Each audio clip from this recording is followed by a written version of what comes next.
Welcome to the Accessible Antiquarium, and today I'm out on Bodmin Moor disturbing the Hurlers stones. Now, parking, plenty of it around here, and if you've got a mobility scooter or your stool with you, it'll make the journey a little bit easier getting to the stones. It's uneven, but it's doable. It's probably about 150 metres from here, the car park, to get to the stones themselves. So, I'm going to crack on. They danced till the sun stood still. They turned to stone by an ancient will. The track from the car park runs up the west side of the Hurlers. When you see the two stones, the Pipers, the circle of the Hurlers are about 100 metres to the right.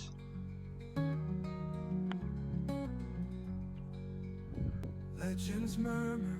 Pipers are two outlayer stones angled at roughly 75 degrees. Now they're both aligned to the stone inside the middle circle. And the legend goes that people were playing the ancient game of hurling on the Sabbath, and they were turned to stone along with the two pipers who were playing the music.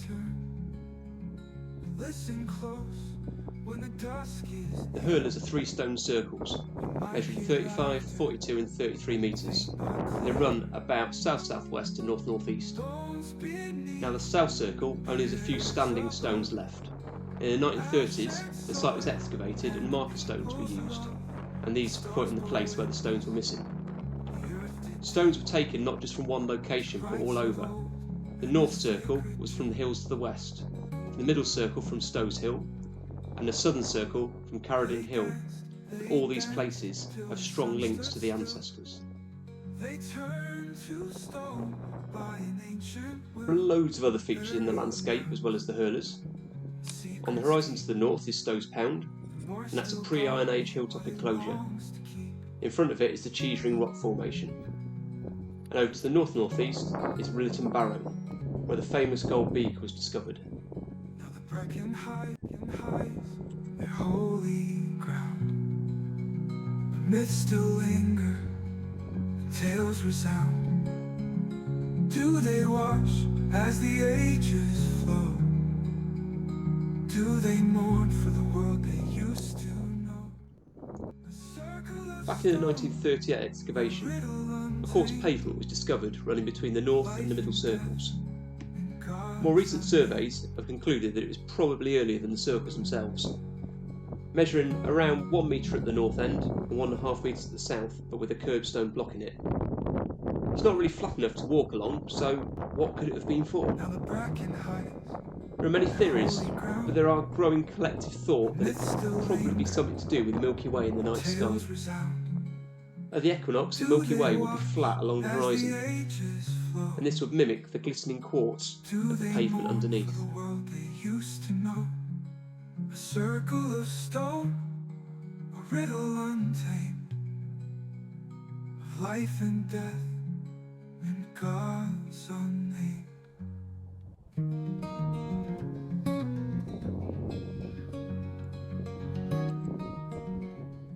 Roughly 800 metres up from the Hurlers is the Rillaton Barrow, a Bronze Age burial mound. It measures around 25 metres and it was excavated in 1837.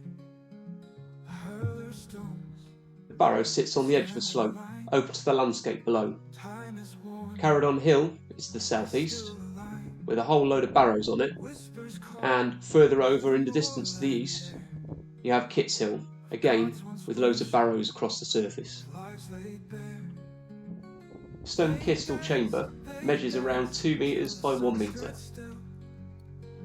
Inside, they found human remains and grave goods, such as a bronze dagger, some beakers, pottery and a gold cup.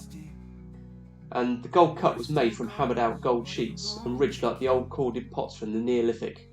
It's now housed at the British Museum.